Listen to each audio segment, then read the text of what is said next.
cannot deal with the possibility that everyone in the Trump White House is lying to them most of the time, or even all of the time. They reported as fact that Donald Trump left Canada in the middle of the night last night and flew all night from Alberta back to Washington, D.C., quote, to deal with the rapidly escalating conflict between Iran and Israel. The New York Times reported that as fact. The reason Donald Trump left Canada in the middle of the night was to deal with the war between Israel and Iran. The New York Times could have said, White House officials say that that's the reason Donald Trump left Canada in the middle of the night. And that would be a big difference from just stating it as a fact. And this is not just a semantic point. Donald Trump is a pathological liar who told over 30,000 documented lies in his first presidency, and everyone working for Donald Trump in the White House is there because Donald Trump knows that they are all willing, ready, and eager to lie for him about anything, including why he left Canada in the middle of the night.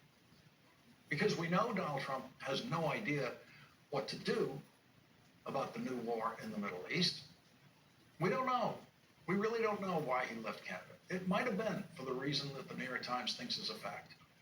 And it doesn't really make any difference what time zone Donald Trump's in or what country he's in when he's trying to do something he doesn't know how to do, like deal with the situation in the Middle East.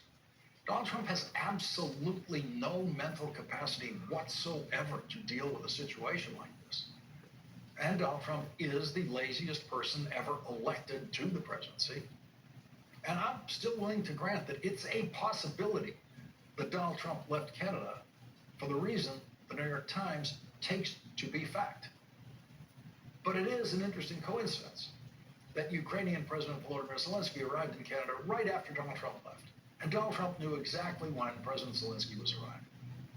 President Zelensky went to Canada to ask the G7 allies for more help fighting Vladimir Putin, who Donald Trump called a genius when Vladimir Putin launched his war on Ukraine. And Donald Trump, he didn't have to hear a word from President Zelensky because he left Canada in the middle of the night. Donald Trump has all but publicly admitted that he has no idea what to do about Vladimir Putin's war in Ukraine, except to, in effect, encourage Vladimir Putin to just hang on long enough and the United States will just abandon Ukraine. Meetings in the Situation Room in the White House are usually secret.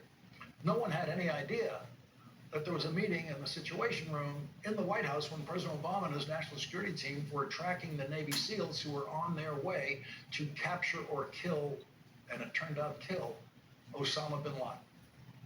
But today, while there was a meeting reportedly going on in the Situation Room, the Trump White House was telling the world that Donald Trump was having a top secret meeting in the Situation Room about the situation in the Middle East.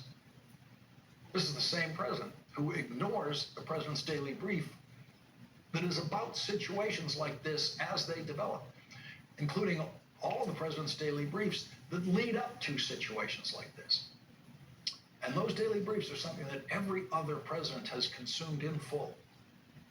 On his flight back from Canada, Donald Trump tried to compete with Utah's Republican Senator Mike Lee for the meanest reaction to the assassination of a Minnesota state legislator and her husband, and the attempted assassination of another Minnesota state legislator and his wife.